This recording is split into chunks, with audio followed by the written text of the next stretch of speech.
Oh, my Lord. Where is everything? I've lost my place. Goodness gracious. Welcome, everybody, to Dark Sayings. How do you do? My voice is a little hoarse. You'll have to forgive me. Can you hear me okay? Are we good? Are we good? Are we coming in live? I believe we are. Now, I must admit, I had the same error occur this week as last. So we are not streaming on Instagram currently. You can find us on YouTube and X.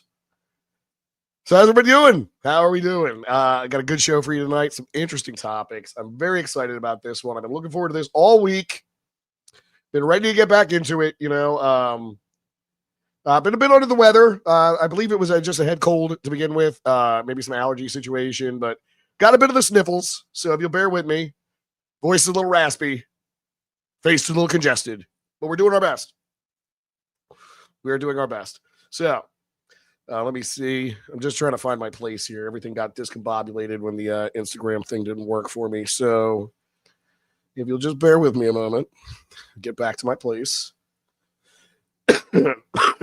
Pardon me. Let's see here. Okay. All right. I'm sorry. I was caught unawares. As the night crept up on me. As it crept up.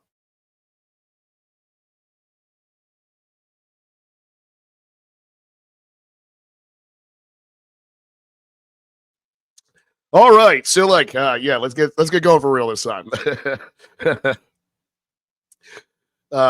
Thank you for your patience. Let everybody trickle in real quick. I'm gonna give it just another minute. Let me say thank you to our live chat moderator, Miss Tina Tomaszewski. Many years now. How many years now, Tina? Like 8 or 9. Tina's been our mod here. No, you know what, Tina? It's like 8. Yeah, because I started streaming in 2017. So yeah, it's like 8. So yeah, thank you for your contribution to this community. All this very long time. I do appreciate it. So are you guys ready to get into it? Are you ready to prowl into the night? I've got some good ones for you tonight. Some current ones, some classic ones, a little cryptid action, a little UFO stuff, a little bit of the paranormal. I like to mix it up a bit. These are my interests. This is my niche, and this is what we're aiming for. So I hope that you're all comfortable. If you are imbibing this evening, then please enjoy your beverages. Now, me, I like a little bit of the old sweet leaf. And there's nothing wrong with that. So we're going to enjoy ourselves. We're going to spend the next hour getting into it. Now, as I said, I apologize if my voice is not as full of bravado as normal. It is a bit scratchy this evening. I did attempt to use some honey to rectify the situation. I just hope it's not too irritating for you to deal with my scratchy voice. Anyway, I see DJ Lewis down there. What's up, DJ? Oh, wait. We got Ginger's here, Guru Augie, Joel Phelan. Feel free to think. Thank you all for tuning in. RR's here. Thank you, everybody. So without further ado, I'm going to get into it. We'll get this ball rolling. I don't want to waste too much of your time. I usually like to do about a 5-minute spiel in the beginning. I hope you're all having an opportunity to check out the shorts that I've been uploading pretty semi-regularly. I was going for daily. And last week when I caught that bug, I just kind of slipped behind a couple days. So I've been playing catch up. Fortunately, I have the day off tomorrow, so I'm going to spend some time doing some recording. I have topics already put aside and some research done for those stories. But yeah, we're going to get back to doing those shorts every day. I'm also going to take some time to edit some of these. I just got a backlog of videos I keep filming but haven't edited yet. I have been spending some time getting the artwork together for them, so that's pretty good. So keep out for those. They're going to be a little longer, a little more in-depth. Here when we do the Midnight Mystery Sessions, they're really about storytelling. It's really about immersion. I want you to feel like you're there. With the shorts, it's just really intense information, just a quick recap to get you familiar with some of these concepts. But with these other videos that I've been preparing, they're more like the old style videos I used to produce, 7 years ago, 8 years ago.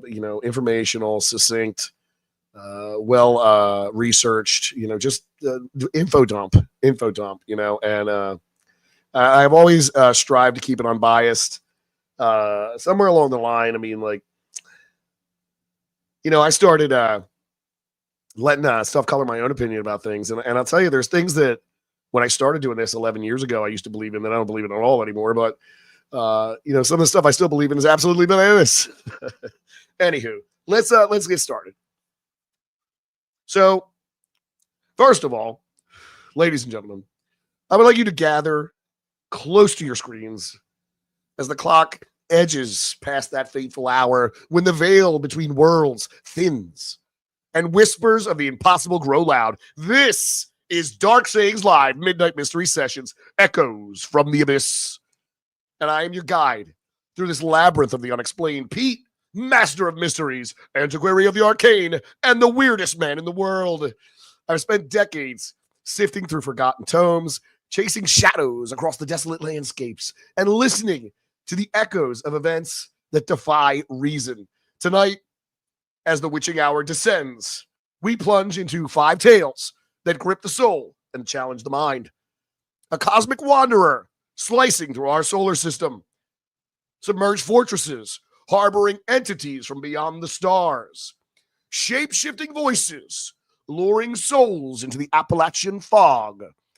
The desperate rescue amid roaring flames and the chaotic night in a crowded mall where shadows stood taller than men. These aren't mere stories. They're fragments of reality's frayed edges, pieced together from eyewitness accounts, declassified whispers, and the unyielding pull of the unknown.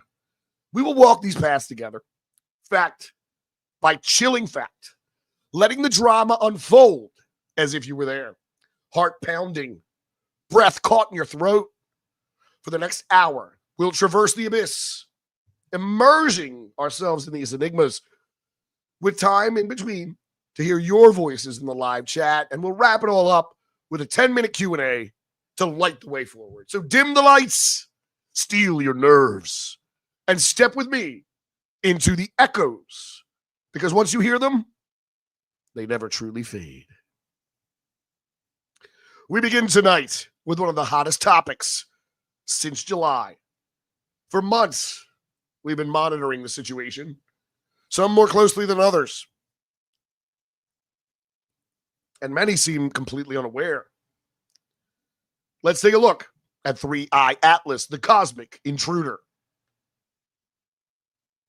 I want you to imagine the vast black canvas of space, pierced by a rogue visitor from another star system, hurling towards our sun like a silent arrow from the void.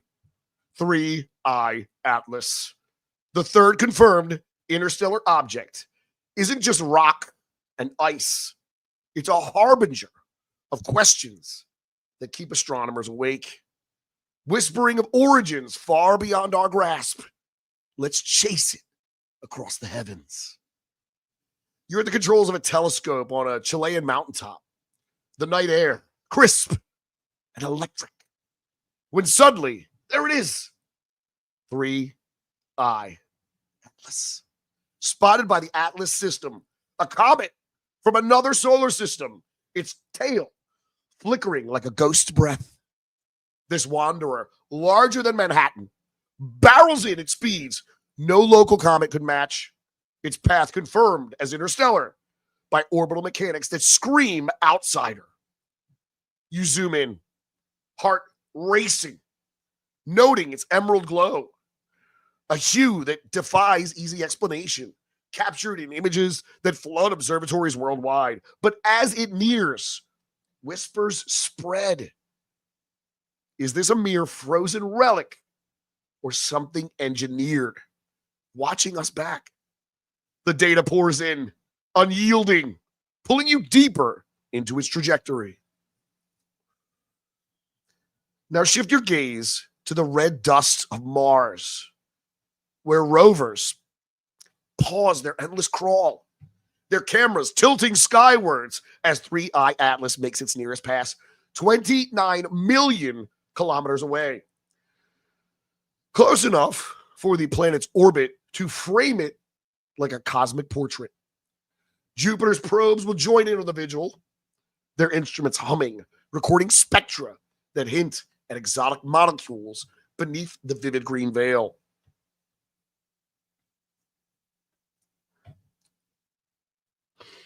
You feel the tension in mission control. Screens alive with telemetry as the object slingshots past. Its perihelion looming just 1.4 astronomical units from the sun. A dance of gravity that could fling it back to the stars. Ground telescopes track it until the sun's glare swallows it whole, only to resurrect in December, emerging brighter, as if teasing our impatience. Each frame etches the mystery, diatomic carbon or something alien in composition. Now lean in closer. The observatory's hum fades to a hush as speculation coils like smoke. This intruder, Manhattan-sized and unannounced, echoes Oumuamua's odd cigar shape, fueling murmurs of artificial origins. Probes from distant civilizations scanning our defenses. Avi Loeb's voice cuts through the static. His preliminary Mars views dissect its glowing, while headlines scream of potential tech, not ice. You pore over this data. The object's non-gravitational acceleration, a subtle nudge, defying pure comet behavior. Skeptics counter with natural ejections from distant clouds. But the size, the speed, the silence, it all lingers. It's a cosmic riddle etched in starlight. Now picture a global network of scopes from Hawaii to Chile locked in on this phantom. Their lenses drinking in light that traveled eons to reach us. It vanishes behind the sun's blaze, only to reemerge, its path mapped to swing wide, evading easy capture. Probes on Mars and Jupiter capture fleeting glimpses, their feeds crackling with raw data. Composition readings that puzzle chemists, a glow that hints at uncanny chemistry. You stand amid the astronomers, the weight of first contact hanging unspoken as 3i Atlas slips away, leaving telescopes pointing at empty sky, the abyss staring back. As the screens dim, you're left with the pull of what ifs. A frozen refugee from a shattered world, or a sentinel from the stars, gauging our light. Its interstellar tag seals the enigma. The third such intruder in our skies, each more baffling than the last. You trace its arc, the green streak fading into memory. But the questions burn. Natural wanderer or deliberate visitor? The cosmos holds its breath, and so do we. Now, I would like to take a moment to read and respond to your comments regarding 3i Atlas. We'll weave in a few shared theories as well. As usual, if you want my direct attention, it is not necessary for you to super chat me. And while I do appreciate any contributions to this work, I just ask that you at my name, and then it populates in the chat. It calls my attention because it's orange and I see it right away. So if you have a direct question, if it's not like in the conversation of the chat, you need me to answer something, just at me like that, and I know to see that right away. So thank you. All right, let's see what's going on. Now I can't see too well because I don't have my spectacles on. So let me put those back on here so I can see what's cracking. Okay. Starting at the bottom. Ginger Viking Jesus getting my attention here. What do we say here? Dark sayings or a titan come to bear its wrath upon us. Yeah, that's possible. That's possible. I see Ginger up there. You mentioned you Googled some info about Atlas, estimated to weigh roughly 30 billion tons. I did see that recently, and that seems to be the most current estimates, is my understanding. It was much larger than they originally suspected. So that is a very interesting. All of this is bewildering, to some degree. All of this is very bewildering. Guru Augie, let's just hope it's not an Independence Day movie. And I agree. I never saw the second one, I must admit. Didn't see any interest. Didn't see the point. No reason for a second Independence Day movie. But I do hope that this is just a rock, and that's so strange of me to feel that way. But, for my entire life, I've been interested in this phenomenon. I don't know what started it. I mean, growing up in the early 80s, as a small child, you're exposed to these cartoon heroes and spacemen and reruns of Star Trek and Doctor Who. And that stuff always captivated my attention. And I guess over the course of many years, there was a time when that had come into fashion, and now it's not so odd for people to enjoy these kind of things. There was a time I remember a character like Iron Man was virtually unknown to the general population. And we were talking C-list heroes. Hell, I just found out recently I'm older than Super Mario. What in the world is that? Anyway, the interest has always been there, and I think it's been inspired by a lot of this media that we've been fed over the years. I mean, going all the way back to stuff like Lost in Space, and even earlier, your Buck Rogers, your Flash Gordons, all that good stuff. We're inspired by these things, and I think that there was a point when we used to really dream of the future, and that's really transitioned in my time, at least. I think, especially leading. I mean, if you weren't born in the 1900s, in the last century, you will not understand what it meant to live through the year 2000, because for such a long time it was viewed as the future. It was a huge milestone celebration, especially, and it came with its own drama, its own psychological warfare. We had that Y2K, which we've all largely forgotten. It was the computers were supposed to just stop. So interesting stuff there. Pardon me while I juice my eye. I had surgery on the eye a couple years ago. It gets really dry. I got to juice it. Anywho,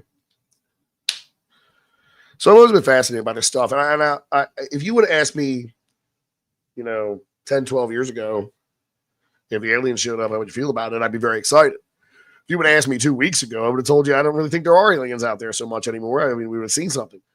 But now I'm like, hey, you know what? What if? I'm really, look, if there's even a 10% chance that this might be something with controls and thrusters and there's an intelligence behind it, that's terrifying. It's absolutely terrifying. And I mean, just think of the consequences. Like if a bunch of spacemen came screaming out of the sky with advanced technology and like swarms of spaceships, we really can't do anything about it. And I don't even think it would require like a standard military invasion like we portray in cinema. Like, man, who knows what they can do if they're that advanced? Like, they might just be able to beam us out of here. Who knows what happens? Let's see. I see more things calling my attention here. Let's see. Mr. MH, where is that one? Okay. I wonder how Heaven's Gate would have reacted to this one if they were still around. Probably the same. Mr. MH says, very interesting. I heard a podcast earlier today that mentioned Hale-Bopp in the same breath as this thing. And as many of you may know, Hale-Bopp was the comet that was intrinsically linked to Heaven's Gate. Those were the people that famously took their own lives, believing they were going to hitch a ride on a spaceship when this comet went past. And there was a huge controversy regarding Art Bell at that time, because he had spent a lot of time doing, speculative shows about this object in the sky, and it led people to, they tried to pin it on him as if he led people to go to these extremes through his rhetoric about spacemen. I think it's just, that typical media, oh, video games bad, oh, rock and roll bad, it's that kind of thing to me. So, I don't blame Art Bell for the actions of a bunch of people that were obviously not well and likely misled. I guess in earnest they believed it as well as anybody believes anything. But it's tragic in the end. I feel sorry for their families. And as long as it's been since the events, like I'm sure that for their surviving family members, that doesn't take the sting away. Like it's just a really sad situation. But regardless, like I certainly hope the moon men don't show up. I don't think we're equipped to deal with it. I mean, it's one thing if they get off the spaceship and they're like, "Hey, we're cool," But even then, you can't be like 100%. Are you really? You don't know. Likewise, if they're not cool, what's that look like? I mean, what do you do then? Like some War of the World stuff? I don't want to deal with that. I don't want to deal with that. You know, like when I was a kid, the Challenger happened, and it's just been a roller coaster since, man. Every time I turn on the news, it's nuts. You know, one day you're 6 years old, they're rolling in a TV in the classroom so you can watch a space shuttle vaporize, and then next thing you know, there's Moon Man orbiting Mars. Anyway, let's see what else we got here.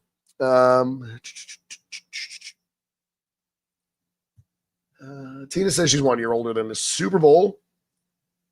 Elder Groon in the year 2000. I would do the falsetto, but I can't with my voice this way.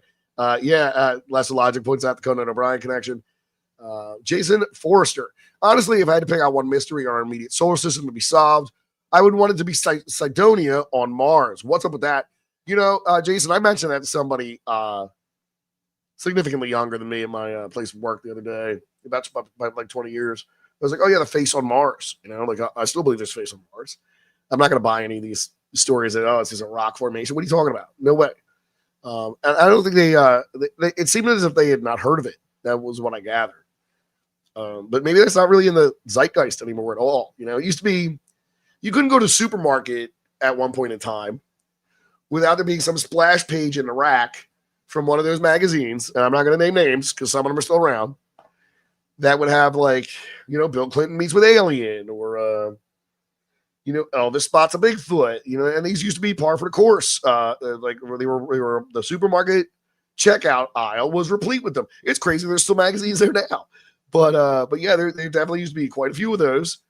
So like, even if you weren't specifically vested in these kind of fringe stories, you couldn't go buy milk and eggs without at least passing a headline that said something crazy about Moon Man or Bigfoots. You know, it was out there. It was out. Big Bermuda Triangle was big back then. Pretty big. You don't really see so much about the Bermuda Triangle anymore. Kind of fell out of fashion. Fell out of fashion with the old Bermuda Triangle. All right, let me check it out, and then we'll get back to the next story.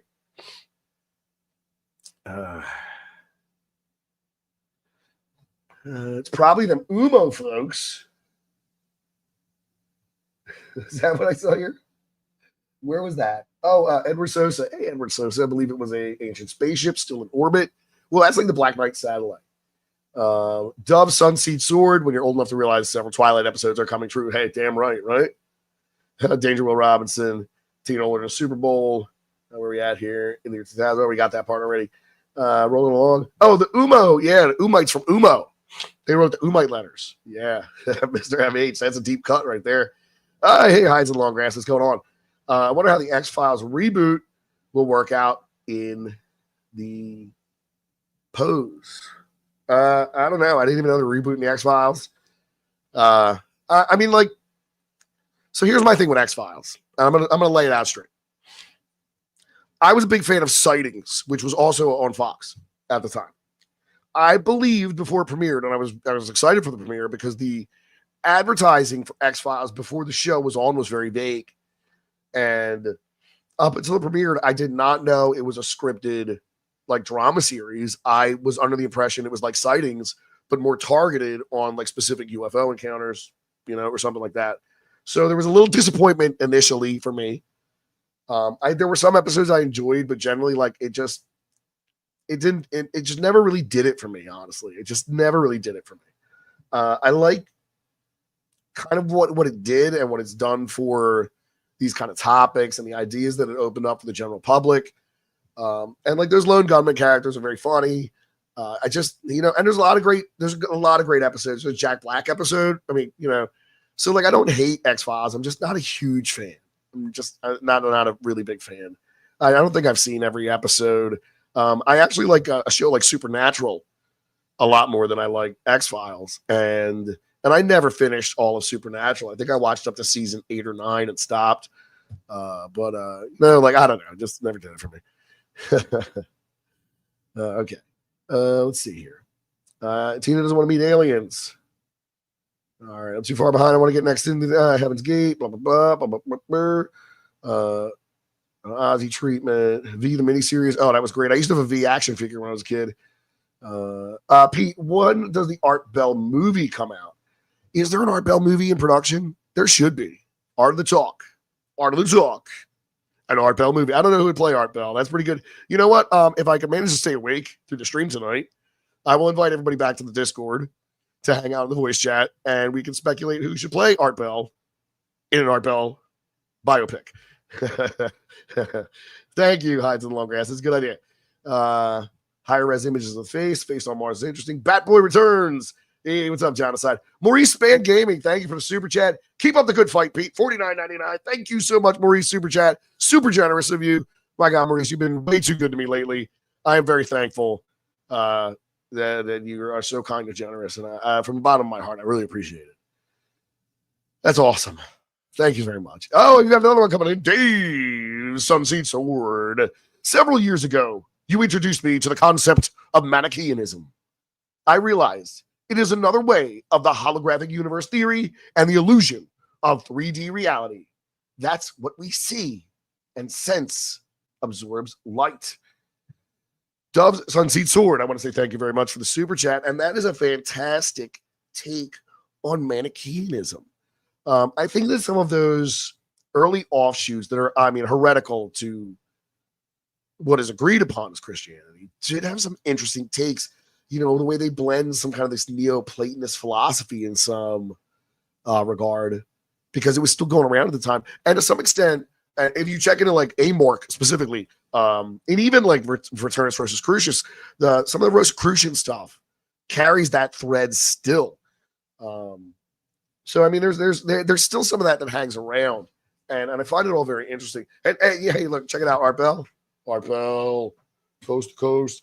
Yeah, I do got to give credit is due. This was a birthday gift from its Courtney Fellowship of Oddball. So thank you again. It's one of my favorite shirts there, Court. Yeah, the old Art Bell shirt. But again, thank you, Dove Sunseed Sword. I appreciate that very much. Fantastic. It's very kind of you. All right, so enough of me jabber John. Let's get into the next story before it gets too late here. You know, I'm feeling energized, so let's just keep the momentum rolling. Let us see, where are we at? All right, topic number 2. Let me wet the old whistle. So this is a good one. I saw this going around the news. What's today? Saturday, right? Saturday and a Sunday. So I would say it was probably Tuesday this showed up on my radar. I was looking up some information on the 3i Atlas, and I just happened to decide that I should just see what's going on in the news with the UFO subject. And I'm still a UFO guy. I use UAP interchangeably, but I don't like that I do it because they're still UFOs to me. Come on, man, you can't switch it up on me now. So, and I came across these stories. They were, you know, from various outlets across the globe. Times of India, I think like Economic Times. There were a few of them were really pushing the story of underwater alien bases. So that's what we're going to get into next. Okay. Topic number 2 for the night: the underwater alien bases.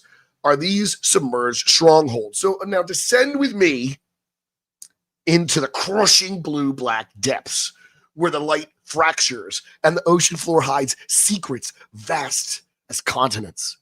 Underwater alien bases aren't folklore. They're threads in a tapestry of sightings and leaks, suggesting entities lurk beneath the waves. Their craft slicing through water like knives through silk. Well, let's plunge in.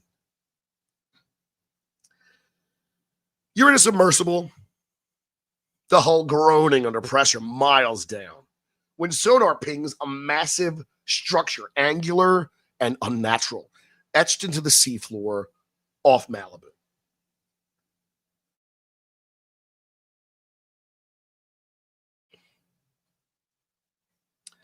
Conspiracy threads pull you in.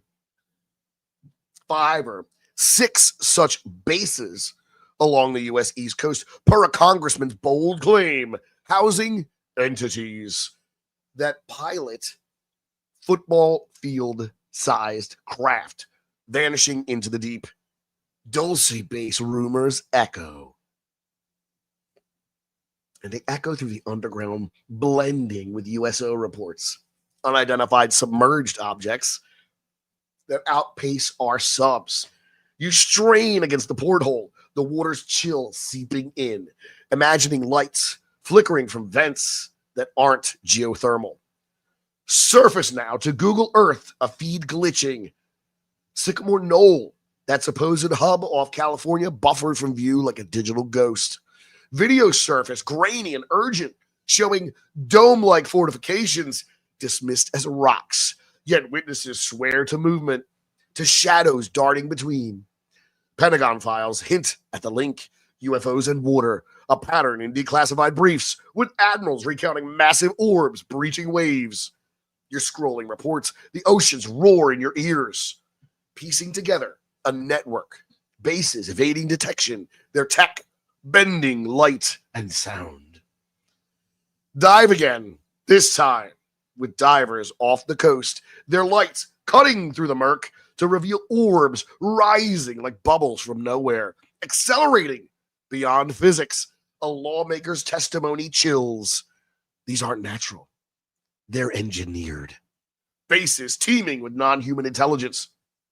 Per leaked admiral accounts, you feel the current tug, the sub's lights catching fleeting silhouettes, elongated forms, defying biology. Skeptics wave it off as deep-sea vents or military tests, but the sightings persist from Bermuda Triangle to Pacific trenches. Emerge to coastal radar, blips vanishing into the blue, fueling tales of joint human-alien ops or outright invasion from below. The Malibu anomaly gone from maps as if censored, while videos of bases circulate, formations too precise for nature. You're in a briefing room, files spread, the congressman's words echoing, entities in the deep, craft that mock our Navy. The ocean, 70% of Earth, swallows secrets. Its pressure, a perfect veil for what lurks. As the sub surfaces, gasping for air, the enigma clings, natural formation or gateway to another world. The pattern holds, UFOs dipping into the sea, emerging changed. You surface, salt on your lips, the waves lapping like unanswered questions, the abyss calling you back.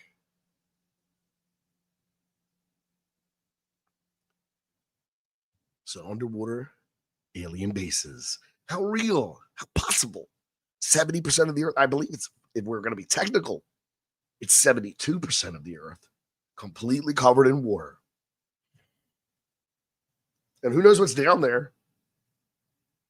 One thing I know is that, at least in my estimation, the ocean itself, its very existence, negates simulation theory for me. And I postulate this question. If we go down to the bottom of the murky deep, as far as we can go, and generally these are with unmanned submersibles with cameras affixed to them that can withstand the pressure. There's no way we can send people down that deep. But when they get down that deep, we start to see very unusual creatures in these very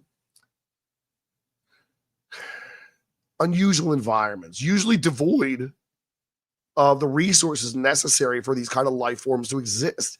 And they seem to be so bizarre. How many of these videos have you seen where a deep sea camera catches these most bizarre creatures, whether they're some kind of cephalopod or crustacean, but they really stand out. So I wonder often what's really going on in the ocean, and if these things exist at the bottom, why include that in the simulation? If this is a simulation, why are there fish with light bulbs on their faces swimming around at depths never meant for a human being to see? What would their purpose be? Why would that be down there? I often question this about these objects out in space. Why are there things so far away? Why do they even exist? What is their purpose? What are we doing? Reality's nuts. This is all crazy.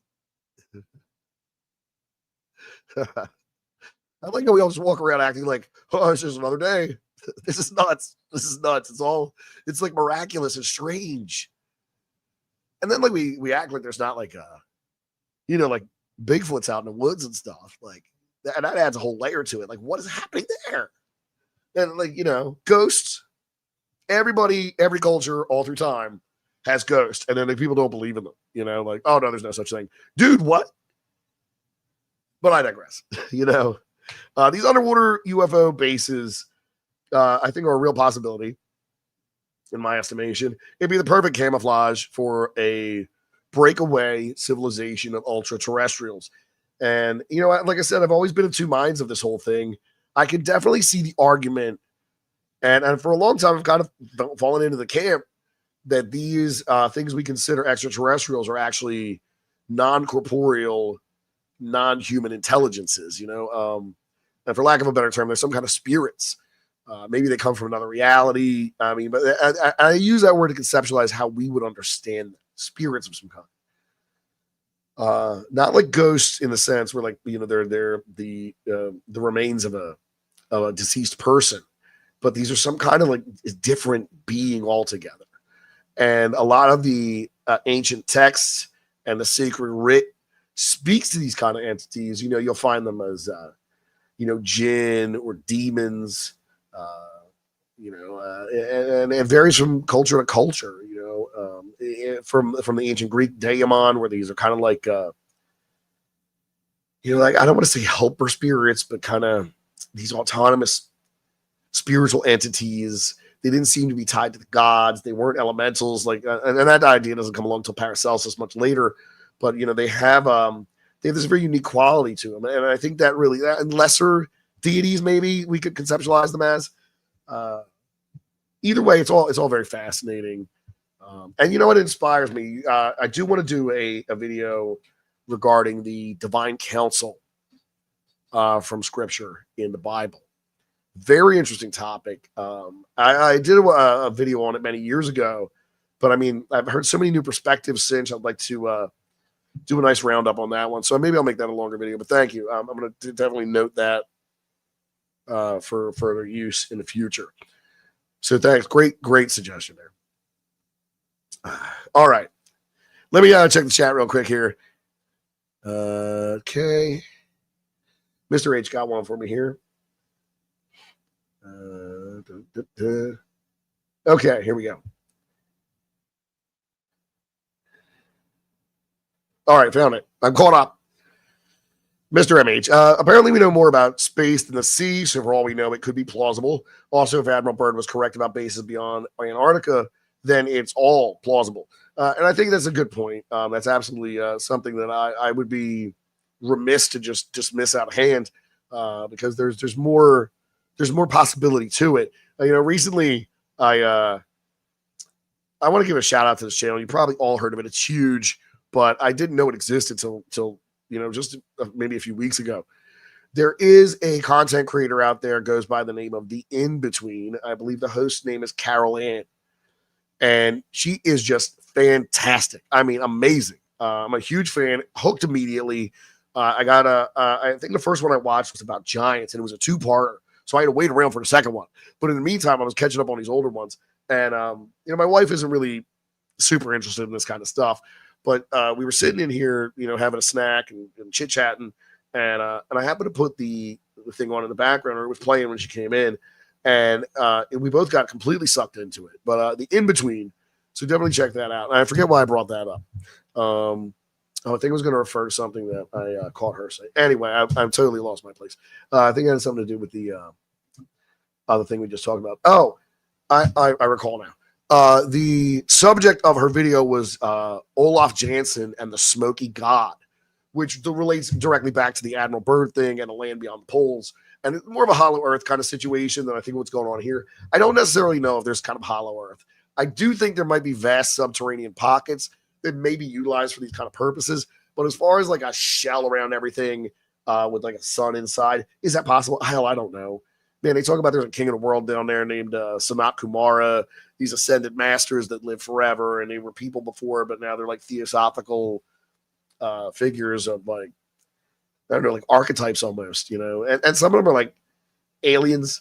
You know, you got a Ashtar, the Galactic Commands part of it. Then there's like a Jesus, but he's not like Jesus of Nazareth. He's like Jesus Sananda. Not the same guy, but he's like similar. Lady Nada Afra. There's a whole thing. I could do a whole thing. I could definitely do a whole thing. I know a lot of weird stuff. All right. If there are no aliens in space, then there has to be aliens in the ocean. If not, then Lovecraft deities. Very good, Guru Augie. And I never figured Lovecraft deities. I kind of believe in a similar vein, like non-corporeal, non-human intelligences. Maybe like a loose material form, but like something that was very disturbing. Mr. MH, if for argument's sake, the Lacertophiles are correct, and there is a native reptilian species living underground, then why not there be a native underwater species living under the sea? I could get behind that too. We have evidence for aquatic mammals. I mean, it's not like it's far beyond the pale. There are dolphins, there are whales, clearly. Could there be some kind of undiscovered aquatic primate? And I mean, do we go as far as mermaids? Do we go that far? I don't know. I don't know. We take it that far. Like, oh no, here come the mermaids. Like, it could be a thing. I mean, stranger things, right? I mean, who knows what populates the ocean? They were having UFO sightings in the era of exploration. I mean, things were happening. Even and if we are to believe, I mean, this stuff goes back as far as the Tertulli Papyrus, if that's authentic. Fiery discs in the sky. So there we go. Dove Sun Seed Sword, not to hang on too loosely to the Mani stuff, but tapping that and the holographic universe, it leaves room for the unseeable or those things that can render into what we sense and what not. And I kind of get that idea, whereas like maybe it doesn't exist until we're there to observe it. Does a tree fall in the woods? Very philosophical kind of thing. I missed a super chat, says Ginger. Okay.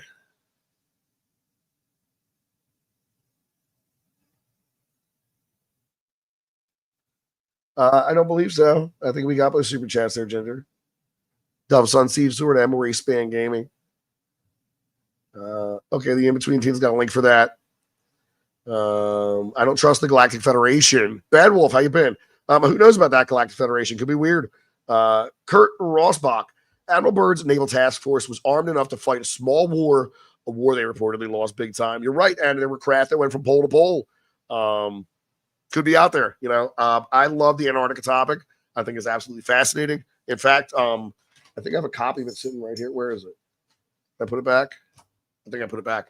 So I have a copy of this book, The Navigator Across the Ice Wall by Nas Confundum. And it's literally about the navigator who crossed the ice wall. And there's like more earth on the other side of it. And I think this guy wrote like 12 books so far. They're not very big. They're like 100 pages, double space, huge print. But they're wild stories. Everything's on the other side of that wall. Everything. They got Mu is over there. Planet X, Nibiru, that's over there. The Anunnaki are over there. Duendes, leprechauns, they got all that over there.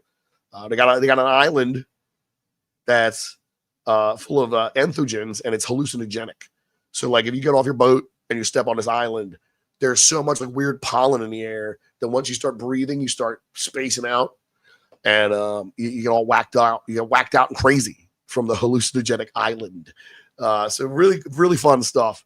I mean, I want to steer you wrong. I know last time I told you guys about let's do a book club thing. It was The Nine Unknown Men by Talbot Mundy, and that was one of the worst books I've ever tried to read. I started that book over and over and over and over, and I couldn't get past the second chapter. It was so poorly written. The premise is great.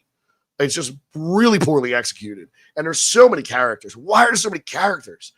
Anyway, let's see.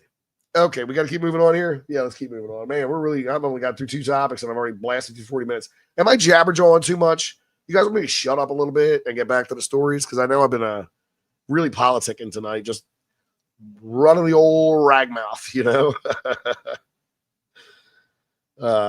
agrees, worst book ever. Yeah, it sucked. It did suck. It really sucked. Not a good book. Let's see. All right, we're going to get into topic number 3 as we move right along. And then I'll put a poll in there. Am I talking too much? But wait, that's what you tuned in for. I just want to make sure that we're not, that you are entertained, because that's what you're here for, right? So the third topic here, I've been loving this rabbit hole I've been down lately. Generally, it's from short videos and reels, stuff like that. But it's the Appalachian Trail stuff. It's the Appalachia stuff where, the mimics and, these kind of like things are. It's creepy. It's real creepy, and I get really down the rabbit hole with these. So I wanted to talk about this tonight. So let's take a little trip down there. All right. A side note, I've only ever been to like the start of the trail in Pennsylvania, right? I don't even know if it's the start of the trail. I know this trail goes way longer. Remember the time that congressman disappeared on the Appalachian Trail? And then wasn't he like in another country with his mistress or something? That was weird. There's all over the news. Congressman lost an Appalachian Trail. And then he's like flying back from some tropical country with somebody that's not his wife. Funny stuff. What is wrong with the world? Anyway, so I've been like, I got a concept of, how kind of the rural we're talking here. Like you're out there in the middle of nowhere. And I only was passing through on my way to like Bangor, PA, to go check out this place called Columkill. And that's a whole nother thing. Monolithic stones in Pennsylvania, like Stonehenge stuff. They were built in the 70s though by a guy. Like it wasn't like they're ancient. He spent some time over in the Isle of Iona and said he fell asleep on a rock and had a dream and he had to come back and build this. But it's like free to the public. There's like a gift shop that runs on honor system. Like they got a little lockbox. You just ask you to put money in it if you buy something. Beautiful though, really nice. They do a lot of I guess like events up there for Wiccans and pagans and stuff like that. They'll have like fire festivals and stuff. But it's beautiful. I wish I had more pictures of it. Anywho, let's move right along. I want you to turn your ears to the hollers of Appalachia, where fog rolls thick through ancient ridges, and the wind carries cries that aren't quite human. Mimic spirits, those shape-shifting phantoms of folklore, don't haunt, they imitate, luring with stolen voices until you're lost in a green maze. Let's listen to the mountain's call. You're trekking a narrow trail at dusk, leaves crunching underfoot, when a voice slices the silence. Your mother's faint and pleading from a ridge is empty. Appalachian mimics, born of old lore, twist sound, loved ones' calls, children's laughter, anything to draw you off the path into the briar-choked ravines. Haints, those lingering souls between ghost and demon, join the chorus. Mean, unfinished, their whispers gravely from a raven-throated to deeper malice. You freeze, pulse thundering, the mist coiling like fingers around your ankles. Deeper in, the trail fades and the mimic shifts. A friend shouts for help, echoing just beyond the next rise. Folklore paints them as Wendigo kin or skinwalker cousins, feasting on the Lord, their forms flickering in the twilight. Tall shadows with two wide grins, whistling at night. That's the summon, pulling them from the rocks. Their gravelly mimic cry, chilling because it's near perfect, lace with an unearthly rasp. You're pushing through undergrowth, branches snagging like warnings, the voice growing desperate, pulling you towards the unseen drop. Night falls hard. The moon, a sliver through canopy. And now it's a child's cry, tiny and terrified, yanking you into a gully where roots trip your step. Stories flood in, hikers vanishing, found days later, babbling of voices that weren't theirs. Mimics tied to ancient Cherokee warnings or settler superstitions. Crows and ravens play accomplice. Their mimicry, a gateway to the true spirits, hungry entities that feed on fear. Their presence marked by sudden chills and the scent of damp earth turned wrong. You stumble, the cry sharpening, the fog thickening to blindness. Dawn breaks gray, but the mimic lingers in memory, a tale etched in local yarns. Whole families lured or lone wanderers emerging, changed, eyes hollow. These spirits aren't vengeful ghosts. They're predators of sound. Appalachian guardians or curses. Their domain, the endless folds where signals twist. You're out now, safe on the road, but the echo clings, a rasp in your mind, the mountains watching with borrowed eyes. Back home, the fire crackles, but sleep evades. The mimic's gift, planting doubt in every rustle, natural echoes, or something older, hungrier. The hollows hold their secrets, voices fading into wind, but that pull remains, a siren song from the spine of America.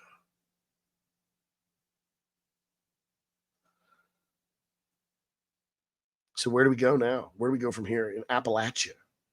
Scary part, man. Scary part of the world. Scary part. It's like the Pine Barrens here in Jersey. Like, it's scary, man. These places are, they got a feel to them, you know? They got an energy. And it's not a positive one. It's ominous. It's a foreboding. It's a place of, I would be curious to know if there's any connection to ley lines in these locations. I'd be curious to know. Because there's an energy, you know? There's definitely an energy.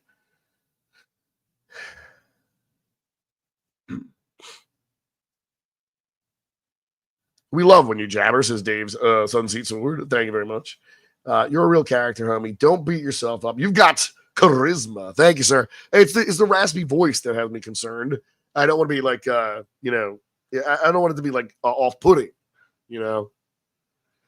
I don't want it to be off-putting. So that's why I'm concerned. You know, I don't think I'm doing anything different than I normally do. I just don't sound normal. So if it's like jarring, then I don't want to be excessive. You know, I'm excessive. Man, I've eaten up a lot of time jabberjawing. Anyway, let's see. Mr. M.H. What about a theory proposing a wormhole underwater that allows for creatures and UFO to transcend parallel universes and space-time? There's a theory about Loch Ness Monster doing this. That is very interesting. As if a Stargate existed underwater. What if an active Stargate was somewhere at the bottom of the sea, still turned on? That is completely possible. Who knows what's on the other side of it, however? Who knows where we're ending up? Maybe there's just a pile of whales laying out in the desert somewhere. But it is interesting. Maurice Span Gaming. That's why I stay out of the woods. Yo, Maurice, I'll tell you. I guess, I don't know. We were up in the Poconos maybe a year ago, up in Pennsylvania. And I expected it to be a lot more, you know, I guess isolated. But there was just people everywhere, man. It was all over the place. They had a Boston away from the hotel to the casino down the road. I was like, this is crazy. Like, I did not expect that. So like, there's places out there that are truly creepy. When I first started years ago, I was doing a channel with a partner. We were doing a channel together. This guy, Greg, great dude. And we wanted to go research something about that, the egg. It was supposedly a interdimensional conveyance that was built by Rhodes Princeton scientists in the Pine Barrens. And I don't know if it was real or not, but we were going to head down to Ong's Hat, maybe film something there. It was like one of the first, I don't want to say memes, but it was kind of like a story on the internet in the early days. But it's a real place. So we talked about like venturing into the Pine Barrens a little bit, and then we decided against it because neither of us was equipped to be lost in the woods overnight, and to face the Jersey Devil. So we declined to do that. It's a creepy place. It's a creepy place. Even to drive through, it's just like it's like it really shouldn't be there. Like, it's not a place where like kind of stuff grows, and like the trees aren't big. They're like these skinny, like they're like as thick as baseball bats in some patches. So like you just have a lot of these real thin trees reaching up to the sky like bony fingers. It's creepy. All right. Appalachian Trail goes through Arlington, Virginia, which is where one of my cousins lives. Well, that's really interesting, Tina. I'm glad to know of the location of your family members in regards to the Appalachian Trail. I got a cousin who lives near a shoe store, by the way. Maurice says, my wife is from West Virginia. She says, stay out of the woods. Fort Dix, I think, is next to the Pine Barrens. Scary stuff. Yeah. Oh, yeah. The base out there. Yeah. It's totally out there where the trees are, man. It's creepy. It's creepy. And like even going down the shore in some aspect, like there's ways to go through the Barrens. I think specifically like when you're going to Atlantic City. But like, yeah, it's creepy, man. Kurt Rosebach, yes, the multiverse has been all but proven according to quantum theory. The boundaries are thin and permeable, allowing for entities to shift in and out. I don't know. I mean, I don't know how that all works, to be honest. I mean, a lot of it's very interesting to me. I don't really know. Like, I have I leave the possibility for like alternate realities, or I don't want to say alternate realities because I don't really think that there's like a million billion timelines, and every time somebody puts, mustard or ketchup on their burger, it changes the timeline and splits. I don't really buy into that. But like, even if you're a religious person by nature, then you accept the idea of an afterlife. These afterlives exist somewhere. So I definitely would agree that there are other places besides what we know as reality, and I don't think they're places for the corporeal and physical form. I think they're purely either energy or spirit in some regard. So I mean, like, there's like the quantum immortality theory, like when you find yourself deceased in one universe, you just wake up in another without knowing it ever happened. Like, who knows how that works? So it's very strange. It's very strange. It leaves a lot of room for speculation. I'm Mr. Mackey, 2099. How you been, Mr. Mackey? I once read they found a whale carcass in the middle of the Amazon. I saw that story back when that happened. I feel like that was like 2 or 3 years ago. I don't know whatever became of that. And I don't know how true that was, to be honest, at the end of the day. Like, I didn't think it was like that crazy. But how it got there, like nobody could really explain. And you know what made me wonder? And I was gonna put up a post on a few different platforms to ask this for people who are avid hunters. Like say you go deer hunting or whatever, duck hunting, whatever you're into. So say you're a hunter. My question is, have you ever encountered a deer, an elk, that's been given the old cow treatment in regards to like the UFO stuff? You know how like Linda Moulton Howe did a lot of research into how these cows were being like surgically taken apart by somebody, and they're like bloodless and like laser cut, and they take certain organs and very strange stuff. And I was wondering, is that just happening to cattle, or is it out there happening to our wildlife as well? Like, I'm wondering, are there anybody out there? Are you a hunter? Are you an outdoorsman? Are you somebody who hikes frequently? Have you ever come across a wildlife that has been given that treatment that we would normally associate with UFO speculation and cattle? That phenomenon that Linda Moulton Howe has addressed so thoroughly.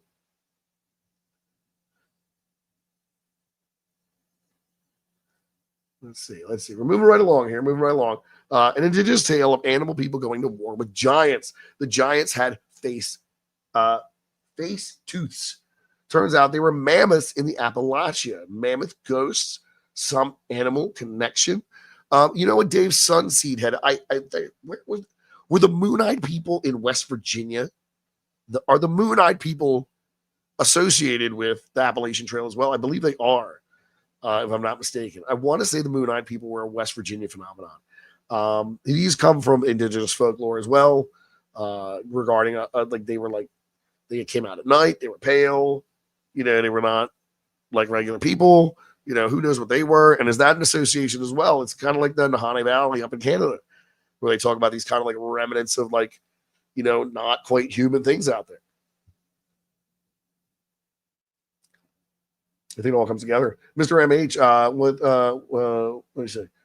With the Mothman and Flatwoods Monster out there, imagine witnessing those creatures. Yes, and very different creatures, by the way. Mothman, cryptid, spiritual entity, don't know. Flatwoods Monster, robot, suit, mech suit of some kind, who knows? All right. Aliens prefer cows, says Tina. Mr. MH, there are also examples of human mutilations that are covered up or hardly mentioned. 2 examples are the Brazilian Billings Reservoir mutilation and Sergeant Jonathan Lovett case. I've heard of the Brazilian Billings Reservoir one. That's probably the most famous one in my estimation. I would like to look into that John Lovett one. I do not recall that off the top of my head. Not a hunter, but my time in Mount Shasta I saw a devil shrine of a buck with their head chopped off. Wow, creepy. That's creepy. I don't stick around for no devil shrines.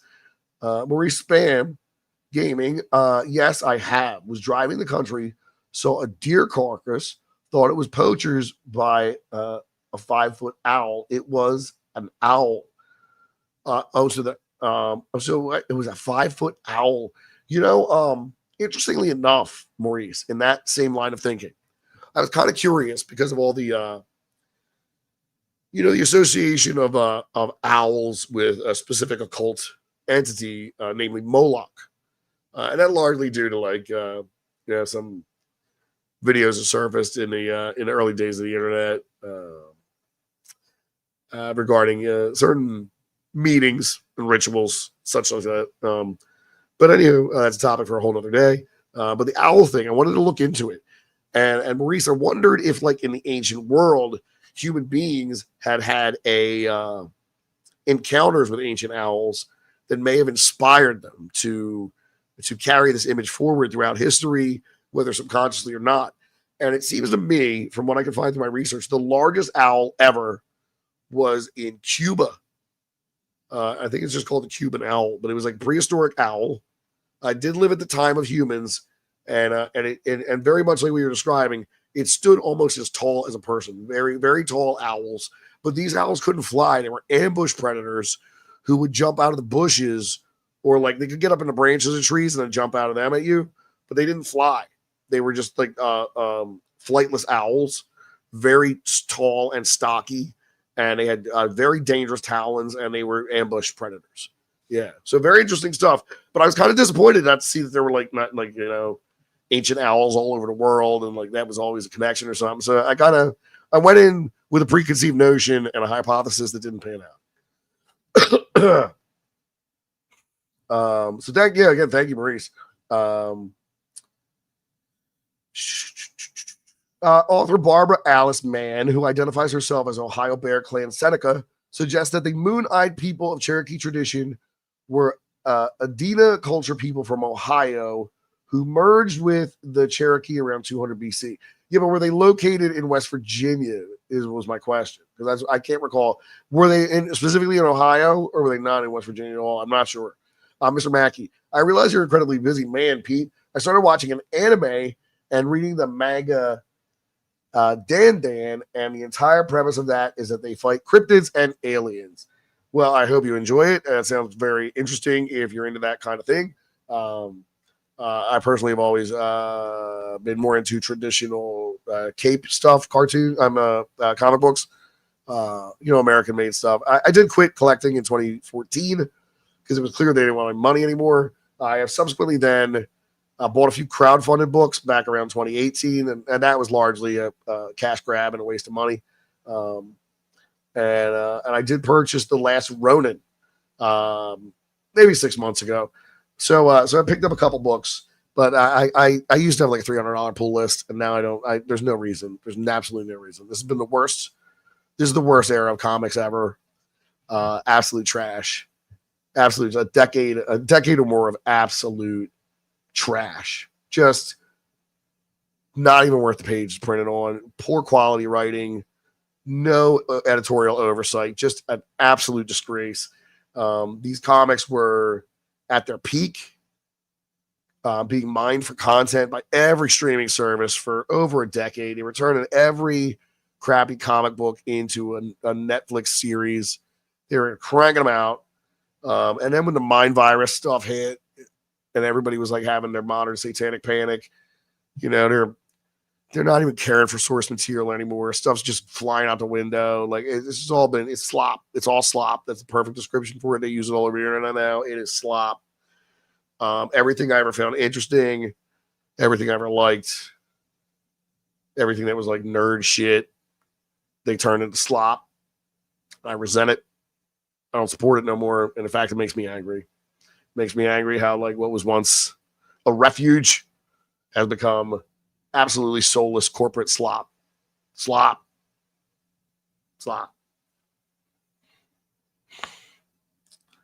it's a shame. It's a shame. Damn shame. All right, here we roll.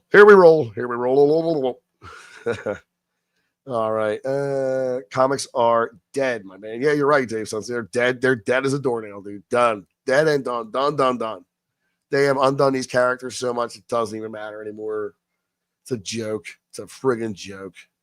All the stuff the mediums lived through, all the times the medium survived, and it couldn't survive the last 10 years of people, and they're happy horse shit. But I digress. This is not about me ragging on comic books. This is about me getting to the next story. Right? So we gotta, what are we on now? Okay, we're on story number 4. So I got 2 left for the night. What time is it? All right, we've already been at it for an hour, so I'm gonna try to bang these out before we're here too damn long. Let me see. TWTG content. I'm getting ads every few minutes. I really hope you're getting revenue from this. I'd hate to think all that money is just going to YouTube. I have set the ads to balanced and for YouTube to slot them in on their own. So I really don't have any control over the ads. I don't even know when they're happening. There was a time that I would see those ads pop up when I was streaming, but I don't see that anymore, so I don't know when it occurs. And I apologize if it's too frequent. I don't even know that they're happening. Like I just keep rattling on. All I can see is myself in the monitor. But yeah, I mean, I get some change out of these ads, I guess. I don't even know what kind of ads they run on here. Like, I mean, who wants to advertise on here? Maybe some all natural toothpaste, or I don't know. Who wants to advertise with me? I don't think I'm getting ads for Nike and McDonald's over here. Okay. Manga's still popping off. Some indie comics out there, but MCU and DCU is cooked. Yeah, I absolutely agree. There's some manga I guess I would be interested in. I mean, I was like Vampire Hunter D. That was my first ever exposure to anime way back in the 1980s. I think at the time we went to the video store. I don't know. I guess back then my parents wouldn't assume it was anything more than a cartoon.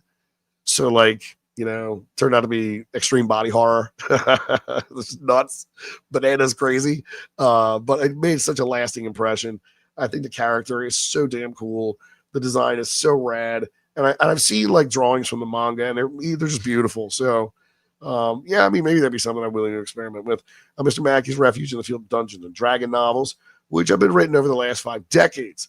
Not a bad way to be. I'm all about reading books, man. I have a lot more fun with works of fiction and the printed word than I do with pretty much any other medium. I don't really play video games much. I generally watch YouTube or listen to podcasts, and even then, I got a lot of other things I have to do. So I mean, I haven't watched many programs over the years. I've never seen Game of Thrones or Breaking Bad, like all that stuff, Sons of Anarchy, all the stuff everybody watches. I got no idea what that crap is. So yeah, like I just missed out on a lot. So that's the case. Lou Ferrigno. What's Lou Ferrigno got to do with it? Ads are annoying when you're trying to mod too. Well, you know what? I gotta next time around, I'll set them to a lower frequency.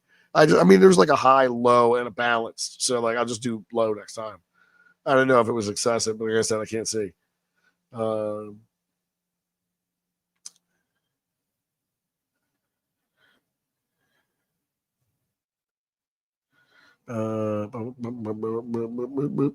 right, let's roll up into the next story as it's getting later and later. Topic number 4. A Bigfoot rescue during the 1999 Battle Mountain Complex forest fire. Flames and the Forest Guardians. Feel the heat now. Arcid smoke choking the air as flames devour Nevada's Battle Mountain in 1999. An inferno raging unchecked. Amid the roar, a desperate act unfolds. Firefighters airlifting a massive wounded figure from the blaze. Not human, but Bigfoot. A guardian pulled from the pyre. Let's stand in the fire line. You're a firefighter. Face blackened, axe heavy in blistering hands as the Battle Mountain Complex fire explodes across 20,000 acres. Winds whipping like embers. Shrapnel burning hot. August 7th, early afternoon. The blaze unearths Horrors! A hulking form stumbles from the tree line, fur singed, eyes wide with pain. A Sasquatch, 7 feet tall, collapsing amid the roar. An unnamed government worker radios it in, voice cracking over static as the crew stares, the heat warping reality. You rush forward, the ground trembling under its weight, flames licking closer. Helicopters thump overhead, rotors battling up drafts as the team forms a chain, ropes biting into palms, the creature's labored breaths mingled with crackling wood. Army Corps engineers join, their choppers descending like avenging angels, wincing the beast aboard amid shouts and searing wind. It's no myth. Burned hides recovered per hushed logs. The airlift, a classified scramble to save what the fire nearly claimed. You're hauling line, sweat stinging eyes. The Sasquatch low moans, cutting through the chaos. A primal plea amid the apocalypse. Post Blaze reports surface in shadows. The workers claim denied, files sealed, but podcasts unearth a thread. A family of Sasquatch, mother and young, airlifted to hidden care. Skeptics scoff at hoaxes, but eyewitness sketches match. Broad shoulders, matted fur, a dignity in suffering. You're sifting ashes, the scent of charred pine clinging, piecing together the denial. Government vans hauling crates under night cover. The rescue buried like embers. The fire ebbs. Pardon me.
Well, well, well, well.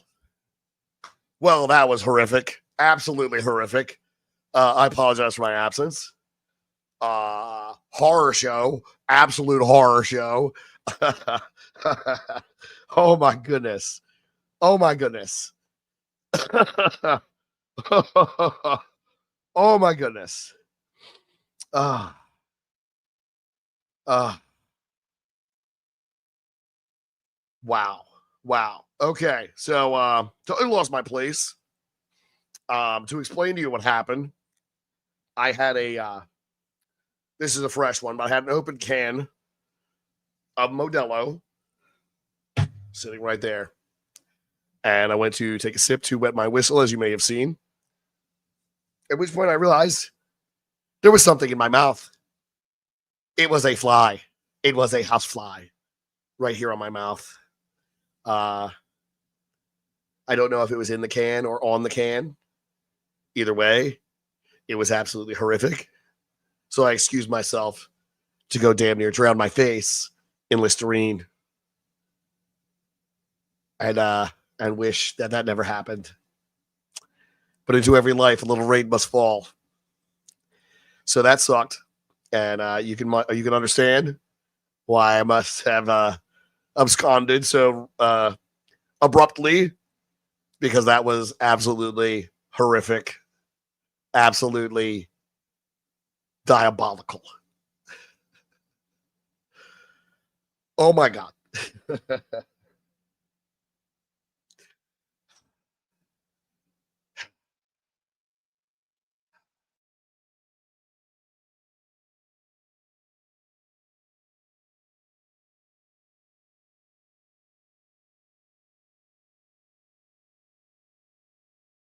Oh.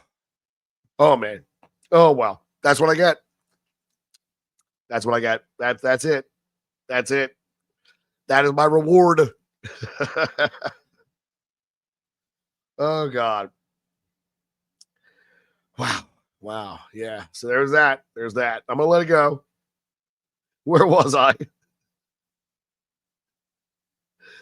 All right. All right. Okay. I think I remember where I was. Okay. We were talking about Bigfoot, right?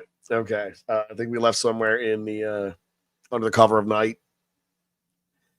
The fire ebbing away, leaving skeletal trees like accursed fingers, and lore blooms Bigfoot as a forest sentinel, fleeing the blaze, only to be saved by those its shadows. Blogs and forums archive the tale from initial sightings to the chopper's retreats. The creatures form silhouetted against orange skies. You're among the crews, haunted by that gaze, intelligent, cornered. The flames roar, fading into a whisper of what might have been lost forever. Dawn reveals the scar, a blackened expanse, but the story smolders. Natural migration or a pact with the wild. The airlift lingers, a breach in the veil. The Sasquatch vanishing into Myth's embrace, leaving firefighters to wonder what else the fire revealed. It revealed a disgusting fly in my mouth. What the hell? anyway, I'm gonna open up a fresh one. I don't hear anything rattling around in there, so it's probably okay. Probably all right. Oh my goodness. They were airlifting the Forest Guardians. And that's the thing. Are they Forest Guardians? I feel like with Bigfoot, they move the goalposts all the time. You know, I've always just had the presumption that Sasquatch was an animal. And that's pretty much it. I never considered Bigfoot to be the missing link or a human monkey combination. I was always firmly under the impression we were talking about some kind of undiscovered primate. And I would even lowball their size, you know, taking into account the old adage that fear makes the wolf look bigger. So if it's an orangutan-sized primate in the wilds of North America and you happen to run into it, you're probably going to estimate it being much bigger than it actually is. So let's say it's pretty big to begin with. Let's say it's, even 4 or 5 feet tall. Or it appears to be 4 or 5 feet tall because it got super long arms or something. Who knows? Or you see it up on a tree branch. You might estimate that it's bigger and heavier than you think it is. Or these things are enormous and they go crashing through the brush and just demolishing everything in their way, pushing down trees. And that's possible too, I guess. I've seen a lot of crazy videos. What's my opinion on the Patterson Gimlin film? Genuine or bullshit? I believe the Patterson Gimlin film is genuine. I cannot for the life of me get on board with the idea. These guys happen to know a Disney costume maker who happened to make the most advanced Bigfoot suit ever seen in like 1963 or whenever that happened, 63, 66, like right around that. The exact date escapes me, but my point stands. I just don't believe. Like, look, it's not even like, that's better quality than Harry and the Hendersons, dude. And that came 25 years later with Hollywood money, with big money behind it. So also, like what they'll always point out in the Patterson Gimlin film is that the Sasquatch possesses pendulous breasts. They pointed out it's a female. It's a female. You don't see the bipper swinging back and forth as the Bigfoot goes through the gully. It's a female Bigfoot. And it's an attention to detail that I would not expect a hoaxer to go out of their way to do. And I think the movement doesn't look normal. I've seen all the analysis where they're like, the hips rotate that way and they got 3D stuff and, the shoulders are wiggling. But, I don't believe that's a costume. I just can't. Like, it does not look like a costume to me. And especially when you get a look at the more stabilized footage that's out there now, when they're able to use like technology to stabilize, it is clear. It's clear. That's a Bigfoot. That's a Sasquatch. That's a Sasquatch.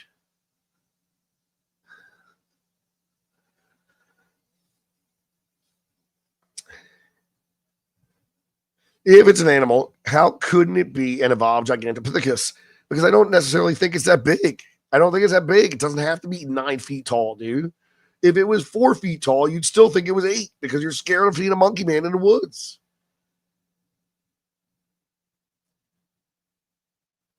That's what I'm saying. That's what I'm saying.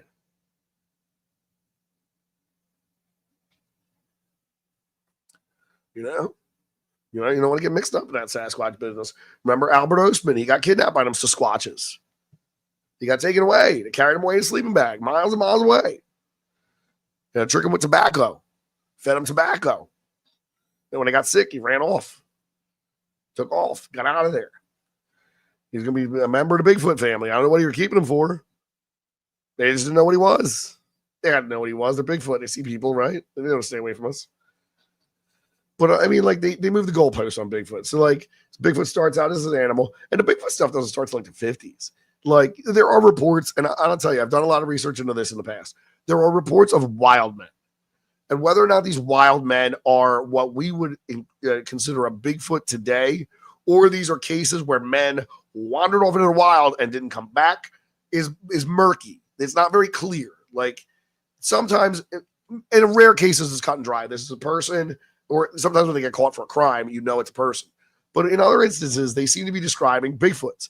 But the Bigfoot stuff does not come along until like the 1950s. Like it's not a thing until then. It's like pizza and the American version of Chinese food. That stuff did not exist before the 1950s. So it did, but nobody cared. So it comes along, and that's when the Bigfoot stuff really breaks. It remains to be seen. I don't think it's out of the realm of possibility. A lot of wilderness out there. There could be an undiscovered primate. I just don't think it's necessarily is as advertised. Mr. MH, this is going to sound insane. What's your opinion on the dogmen in trench coats smoking cigarettes at Skinwalker Ranch, witnessed by Native American policemen when they were on patrol? Dude, they were Cenocelophy. Saint Christopher was a Cenocelophy. If you look at the Eastern Orthodox tradition, they often depict St. Christopher as a Cynocelephy. He had the body of a man and the head of a dog. And these stories go back a very long time to the ancient world. These creatures were engaged in commerce and trade with neighboring city states and such. They were considered real people, like the Bellamys, who got the face in their chest and no head. Like, they were considered real creatures. They had their own language.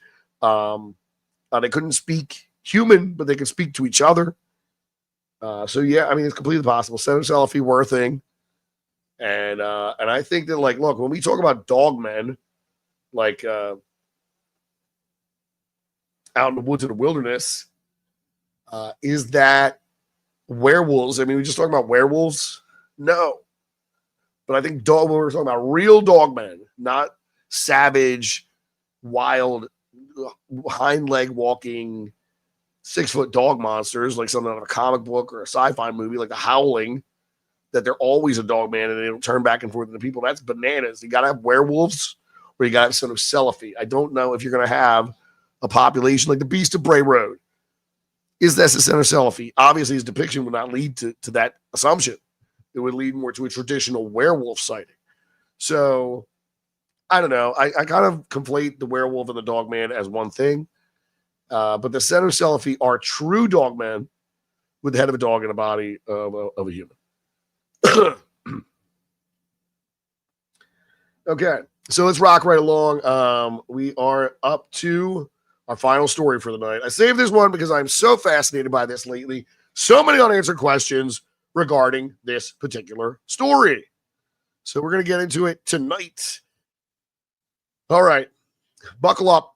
This is going to be the good one. This is going to be the one I saved for last. And I'll tell you what, we've gone an hour and a half tonight. I really do appreciate it. Like I said, if you are so inclined, I will be doing a live hangout in the Discord voice chat after we wrap up this stream. So give me about, I'd say 10 minutes from the time we end the stream till I roll into the Discord.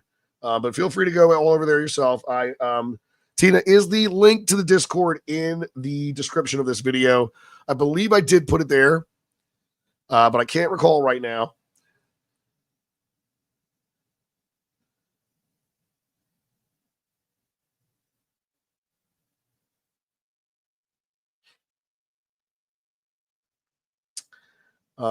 Ginger, Native Americans have dealt with them.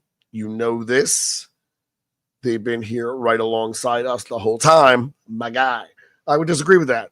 I think the Dogman stuff really comes from several Midwestern reports. You get things like the Defiance, Ohio werewolf in like the 70s, and that's not a Dogman. That's a dude. He's like a traditional flannel shirt, slacks werewolf, like Lon Chaney Jr. werewolf, beating dudes with a 2x4 down at the train tracks. That's a great story too. We'll talk about that in the after show hangout over on the Discord. Tina's got the Discord link. Yeah. So bring your best bullshit. We're gonna hang out in the Discord after this. We'll talk about the Defiance, Ohio werewolf thumping on people with a 2x4 in a friggin' train yard, and he's dressed like Lon Chaney Jr. No Sasquatch. And we'll get into Sasquatch talk too. We'll talk about more about Sasquatches.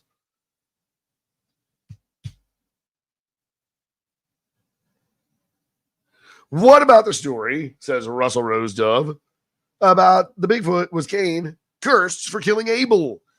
I like the idea of Cain cursed. And then obviously we're told that he's cursed because he's got the mark of Cain. But the idea of like an immortality to it, I believe that's what they did with that one Dracula movie. They made him Cain. Was that Dracula 2000? I don't know if I'm not spoiling a 25-year-old movie for you. But in that one Dracula movie, he ends up being Cain.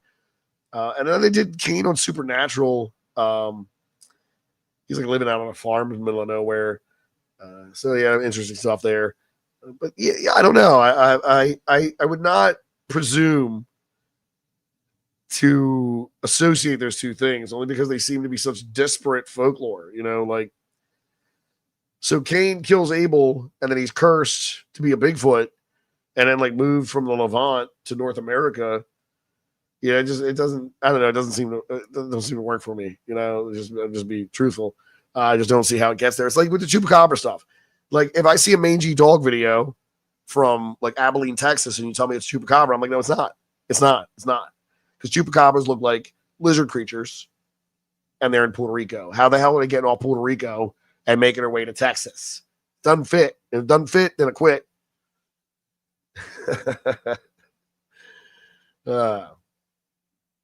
Mr. MH, thank you, Pete. You're the best. Thank you, Mr. H. You're the best. You are the best. You are all the best.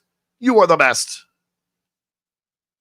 Oh, that was Judas who was Dracula. Are you sure? Yeah. Oh, you're right. It was Judas who was Dracula. Thank you. I apologize. You're absolutely right, RR. Kane and the Command and Conquer Tiberian series. I don't know what that is. Kane equals Sasquatch is a popular thing amongst Mormonism. Oh, okay. Well, yeah. Well, they all get their own planets and stuff too. It's a whole thing. It's a whole thing. Whole like space opera to it. It was Judas who was cursed to be vampire in Dracula in 2000 with Gerard Butler as Dracula. Wait, who was Dracula in the Blade movies? Was that guy who plays? Was that the guy that was in that show Prison Break, and then he was on that Flash show that wasn't the Flash? I can't remember that actor's name. I know he's in a couple like B-grade action movies I've seen him in. Big dude, bald head, you know.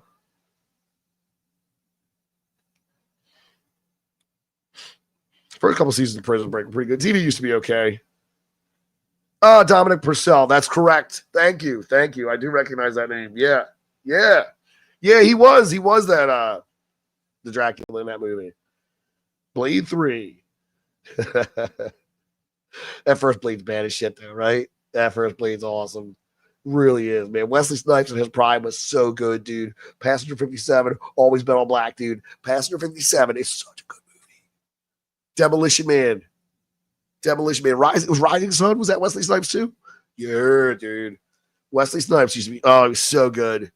He was so good. And he showed, I don't want to spoil nothing there either, but yeah, Wesley Snipes, dude. Wesley Snipes. But you know what I've been watching more of lately? I think I like a lot of the Statham stuff, obviously. He's done a lot of movies over the years, all the way back to like Lock, Stock, and Two Smoking Barrels and shit like that. That was him, right? Or am I thinking of what am I thinking of? The one where he's like doesn't even talk right now. I don't know. Transporter is really where he makes his big break. And I've recently rewatched those, and they're pretty decent. I mean, they're very dated, you know. But yeah, and oh, dude, and I saw an updated trailer for like Spawn, like they like remastered it or whatever. Michael Jai White has been in so many like great action roles over the years. I don't know why he isn't way more famous. Like he should be even more famous than Wesley Snipes ever was, because he's just like a real fighter. Like he's awesome in these movies. Like his moves are just, I mean, he's just like a beast. Dude's like 60 and he's built it out better than I'll ever be. You know, like it's crazy. I guess if you got time and you care, you don't have to look like a bowl of mashed potatoes with the charm of a gargoyle. Should be standing on the side of a church covered in rain. Snatch, that's what I'm thinking of. Thank you. I don't remember this stuff. This is crazy because I used to work at a video store once upon a time. Remember those things? For the end of the world. All right, let's rein it on in. We'll do a little more Q&A after the last story. So here it comes. Where is it at? Where's my notes? There we go. This is the good one. We're going to talk about the Miami Mall alien event. What were the shadows in the crowd, right? So, finally, thrust into the neon pulse of a New Year's crowd. 2024 Miami Bayside Marketplace erupting in screams, not fireworks, but something towering in the shadows. The Miami Mall alien event. A brawl masking chaos where 8 to 10 foot figures loomed. Police lights strobed like a war zone. Let's push through the thong. You're weaving through Bayside's holiday swarm, laughter turning to shouts as a teen brawl explodes, fists flying, bottles shattering, when shadows stretch unnatural. Figures 8 feet tall, materializing in the haze. Over 50 cop cars swarm, lights fracturing the night, sirens wailing as witnesses bolt, phones capturing blurred hulks, darting between stalls. The air thickens with panic. A blue flash splitting the sky that eve as if heralding the breach. You duck behind a kiosk, pulse hammering, glimpsing elongated limbs in the strobe. Video feeds are flooded, grainy terror, tall, shadowy forms shambling through the mall. Evading spotlights, their steps deliberate among the fleeing crowd. Teens screaming of creatures, police barking orders, the brawl, a smokescreen for something otherworldly. You're huddled, the ground vibrating with boots and roars, reports piling, 10-foot entities gray and gaunt, vanishing into alleyways as choppers circle. The official line, fireworks and fights. But the shadows don't lie. Floodlights rake the pavement. 100 officers cordoning the mall, their radios crackling with urgency. Multiple subjects, non-human. Eyewitness clusters, voices overlapping, the figure's unnatural gait, eyes reflecting like coals. They're brawling, parting around them like water. You're pressed against a wall. The scent of gun oil and fear sharp as drones buzz overhead, haunting the escaped. Debunks roll in, hoax, shadows, viral edits, but the raw footage holds. Something walked among us that night. Dawn breaks. The mall, a ghost town, taped off. Rumors exploding. Portals, flashes, interdimensional breach. The entities retreating to unseen rifts. Podcast dissect the tapes, frame by frame. The crowd's terror palpable. You're sifting clips at home. The strobe etched in memory. Police denials ringing hollow against the witnesses' conviction. The event fades, but the questions, brawl or incursion. You walk those halls in dreams, the shadows taller than memory. The crowds echo a warning, human panic, or a first glimpse of the other. Miami's lights, they flicker on, but the abyss peers back, unblinking.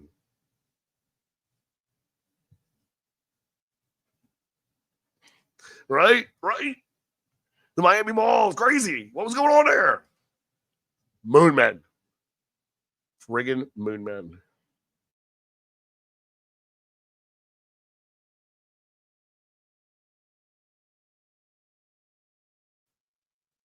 I think something weird happened there. You do not have that massive a response to a mere scuffle amongst teens. I don't care even if it was an enormous number of teens. It was 2 high schools going at it.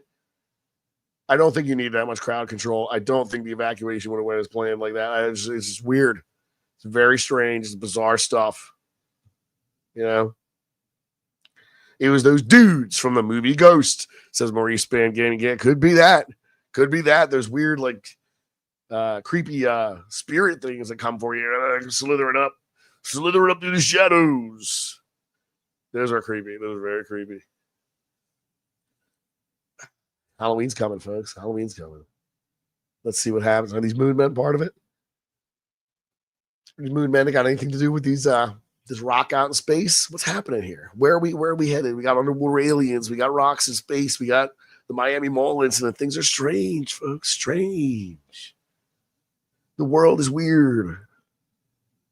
And I think we need to be ready for anything at this point. You know, it's a weird thing. In the Bible, there's a creature, right? It's a creature called the Leviathan. Subsequently, in other Mesopotamian lore, there's a creature called the Lotan. Serves the same purpose. Giant primordial serpent, massive beast, just enormous. And in their respective stories, the Lotan is slain by a storm god of the Phoenicians named Baal.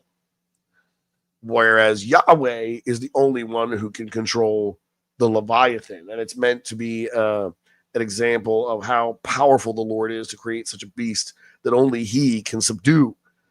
And, this thing is, we're talking like Godzilla style creature here, man. Like when this thing rises up from the sea, it's toast time, dude.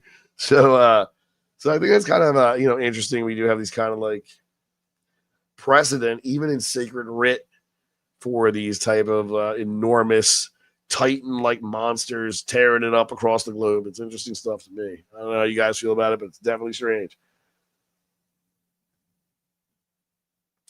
Let's see. Very bizarre, says RR. I remember that, says Hallelujah.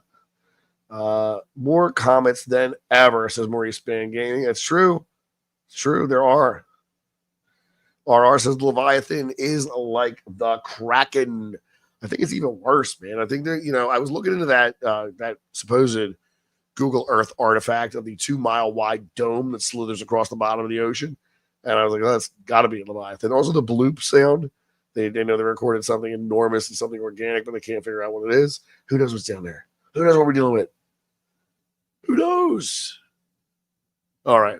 So we're going to wrap it up. We're going to wrap it up here. Okay. An hour and 42 minutes. That's pretty long for this one. Normally we just do the hour, but I was really politicking tonight. I hope you enjoyed it. I hope it was good. Like I said, my voice is very scratchy, so I thank you. So listen, we've traversed across the abyss tonight, from cosmic intruders to shadows of the mall, each tale a thread in the grand weave of the unexplained. Now we've had some questions, we got some answers, and we've discussed these enigmas together. And as we wrap up, I want to give you a little call to action. If these stories stirred something in you, subscribe to Dark Sayings for more Midnight Dives. Hit that notification bell so you never miss the call of the unknown, and share this session with someone who dares to listen. I want to say a heartfelt thank you to our Super Chat donors. That goes out to Maurice Span Gaming and Dove's Sunseed Sword.